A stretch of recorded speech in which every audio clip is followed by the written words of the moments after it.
Acara akikah Baby Azam berjalan lancar, Sule dan Natalie rasakan bahagia sekaligus duka. Pasangan Sule dan Natalie Holzer baru saja menggelar acara akikah putra pertama mereka yang bernama Azam Ardiansyah Sutisna.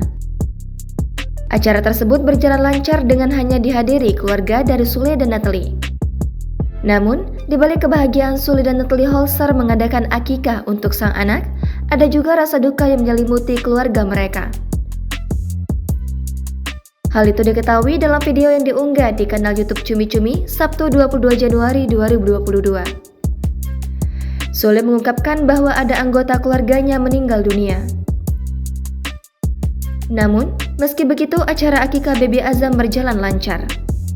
Banyak anggota keluarga yang datang, termasuk kakak dari Sule. Keluarga Natalie juga disebut datang dalam acara akikah Baby Azam, kecuali sang oma. Sebelumnya, Sule membagikan kabar bahagia atas kelahiran buah hati pertamanya dengan Natalie Holzer. Melalui Instagram pribadinya @ferdinand_sule, Sule mengucapkan syukur dan berterima kasih pada pihak-pihak yang sudah mendoakan kelancaran proses persalinan Natalie. Kelahiran bayi laki-laki ini merupakan anak pertama bagi Natalie Holzer. Tetapi, ini menjadi anak kelima dari komedian bernama Asli Entis Sutisna tersebut. Dalam foto yang diunggah, Sule tampak mendampingi Natalie di ruang operasi dan juga berpose dengan para tim medis. Sontak, unggahan tersebut langsung banjir komentar. Deretan para artis hingga netizen mengucapkan selamat untuk Sule dan Natalie Holzer.